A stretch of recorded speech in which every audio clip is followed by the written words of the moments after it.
জাতীয় বিশ্ববিদ্যালয় প্রণীত আইসিটি বিষয়ক অনলাইন কোর্সের ওয়ার্ড প্রসেসিং অ্যাপ্লিকেশন পরিচিতি পাঠে স্বাগত জানাচ্ছি।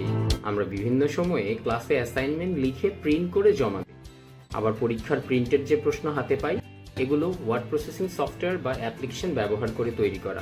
বিভিন্ন ধরনের ওয়ার্ড প্রসেসিং অ্যাপ্লিকেশন রয়েছে, এর মধ্যে সর্বাধিক ব্যবহৃত অ্যাপ্লিকেশনটি হলো Microsoft word processing software.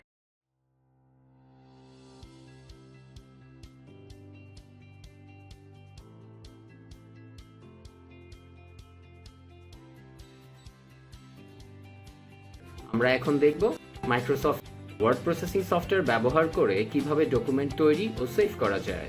Word processor software open করার পর এমন উইন্ডো আসবে।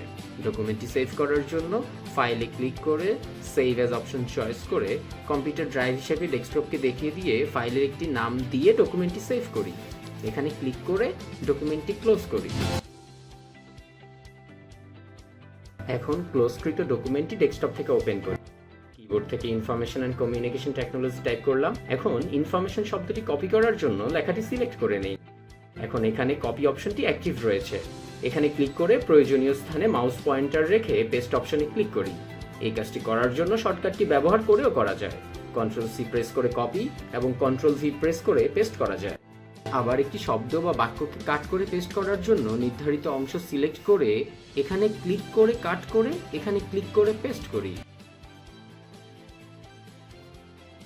এখন লিখলাম ন্যাশনাল ইউনিভার্সিটি গাজীপুর, এরপর আন্ডু অপশন ক্লিক করলাম। তাহলে এই লেখাটি ডিলিট হয়ে গেল। আন্ডু মানি হলো শেষ কাজটি বাতিল করা। কন্ট্রোল জেড প্রেস করেও কাজটি করা যায়। আন্ডু করার পর যদি মনে হয় ওই কাজটি ঠিকই ছিল, তখন রিডু অপশন প্রেস করব। রিডু মানি হলো যেটা আন্ডু করেছিলাম সেটা আবার ফিরিয়ে নিয়ে আসা। কন্ট্রোল ওয়াই প্রেস করেও কাজটি করা যায়। আবার অনেক সময় এমন হতে পারে একটি বড় লেখায় বেশ কয়েক জায়গায় একই অক্ষর চেঞ্জ করতে হতে পারে। ধরুন Barishal is a district, there are many rivers in Barishal district. Barishal বানানে বরিশাল হবে। এখন রিপ্লেস টুল ব্যবহার করে নির্দিষ্ট শব্দ বা বাক্যাংশকে অন্য শব্দ দিয়ে একসাথে বদলে ফেলা যায়। চলুন দেখে নেই এক কমান্ডে কিভাবে একটি লেটার বা একটি ওয়ার্ড চেঞ্জ করা যায়। কিবোর্ড থেকে কন্ট্রোল এইচ প্রেস করে ফাইন্ড হোয়াট অপশনে বরিশাল লিখি। রিপ্লেস উইথ অপশনে বরিশাল লিখি। রিপ্লেস অল অপশনে ক্লিক করি। কি অসাধারণভাবে এটি চেঞ্জ হয়ে গেল।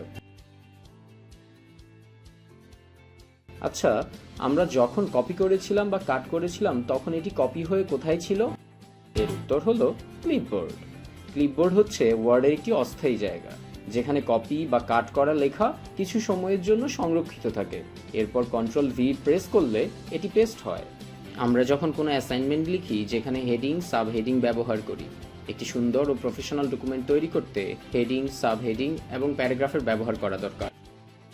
এজন্য ফাইলে গিয়ে নিউ অপশনে ক্লিক করে ব্ল্যাঙ্ক ডকুমেন্টে ক্লিক করি। ডকুমেন্টে ন্যাশনাল ইউনিভার্সিটি লিখি। পরের লাইনে লিখলাম information and communication technology. National university লেখাটি হেডিং করার জন্য হেডিং 1 অপশনটি ক্লিক করি।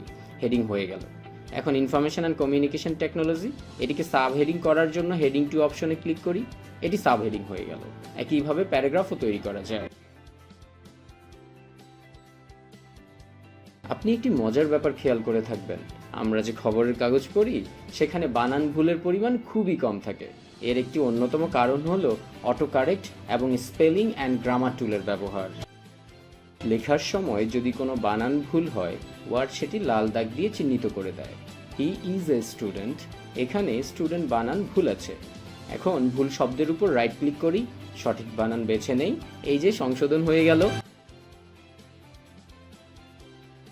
ওয়ার্ডে লেখার সময় আরেকটি সমস্যা আমাদের প্রায়ই ফেস করতে হয়। ছবি ইনসার্ট করলে ছবির চারপাশের লেখা এলোমেলো হয়ে যায়। এখানেই কাজে লাগে rap text feature.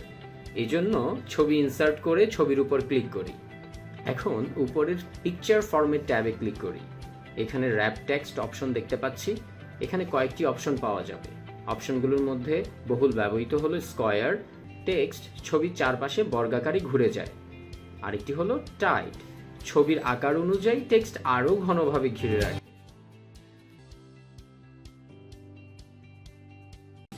Word document save করা, বেসিক এডিটিং টুলস ব্যবহার করে কপি, কাট, পেস্ট ইত্যাদির ব্যবহার, হেডিং, সাব হেডিং এর ব্যবহার, টেক্সট সংশোধন ও র্যাপিং অপশনের ব্যবহার। পরবর্তী পাঠের আমন্ত্রণ জানিয়ে শেষ করছি। ধন্যবাদ।